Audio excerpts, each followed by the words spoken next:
رزق میں برکت کا ایک بہت بڑا ذریعہ شکر ہے۔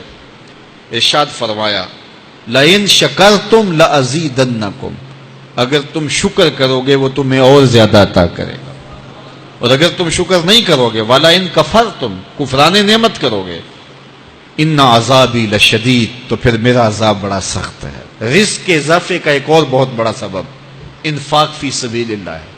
اللہ فرماتا ہے جو تم خرچ کرتے ہو تو جو چیز تم نے نکال دی اس کی جگہ اللہ تمہیں اور عطا کر دیتا ہے۔ بعض کا ہمارا یہ ہوتا ہے کہ کوئی آدمی مالی بحران میں آ گیا تو وہ کرتا کیا ہے کہ جو راہ خدا میں دینے کا کھاتا تھا پہلے اسے کلوز کرتا ہے، یہ فلاں مدرسے کو دیتے ہو یہ بھی بند کر دو، یہ مسجد کو دیتے ہو یہ بھی بند کر دو، یہ فلاں غریب کو دیتے ہو یہ بھی بند کرو، حالات ٹائٹ ہو گئے ہیں۔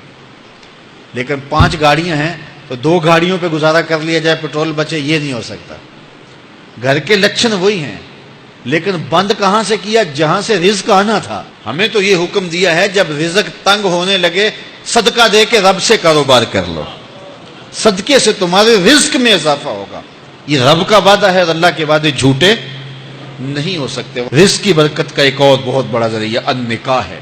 فرمایا اگر تم نکاح کرو گے، تم فقیر ہو وہ تمہیں غنی کر دے گا۔ لوگ کہتے ہیں بچہ پیروں پہ کھڑا ہو لے تو پھر نکاح کریں گے، اللہ کہتا ہے تم نکاح کرو ہم پیروں پہ کھڑا کر دیں گے۔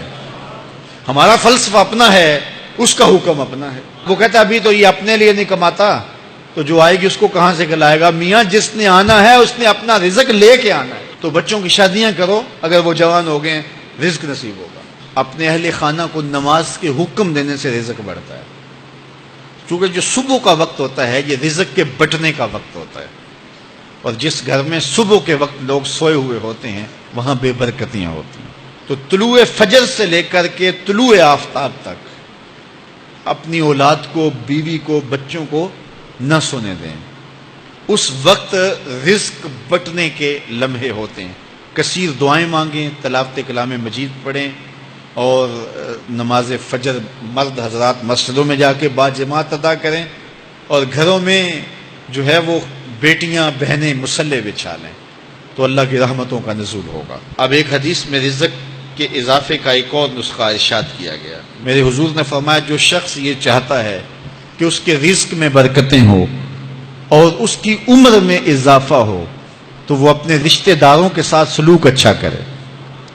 رشتہ داروں کے ساتھ اگر اچھا سلوک کرو گے تو پھر تمہارے رزق میں برکت ہو۔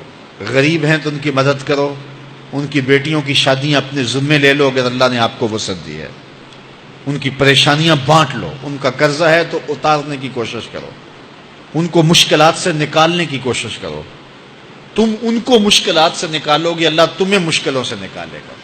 تمہارے رزق میں بھی برکتیں ہوگی اور تمہارے مال میں بھی برکتیں ہوں۔ فرمایا بہتر صدقہ وہ ہے جو ناراض غریب رشتہ دار کو دیا جائے۔ اگر وہ پھنس گیا ہے، مجبور ہے، ناراض ہے، تو اس کو اگر دیں گے تمہارا نفس اس میں شامل نہیں ہوگا، تو یہ افضل صدقہ ہے جو ہر صورت میں قبول ہی قبول ہے۔ رزق کے اضافے کا ایک اور سبب الاحسان الی الضعفاء، جو کمزور لوگ ہیں ان کے ساتھ اس نے سلوک کرنا۔ الانفاق علی طلبۃ العلم، طالب علموں پہ خرچ کرنا، یہ بھی رزق میں اضافے کا سبب اور ذریعہ ہے۔ وہ حضرت بابا فرید نے کہا نا 6واں رکن دین کا روٹی ہے۔ گھر میں کچھ نہ ہو تو پھر نہ نماز اور نہ ہی دیگر امور کی لذت آتی ہے، تو یہ رزق فراواں اور وسیع اور مبارک نصیب کر دے اللہ۔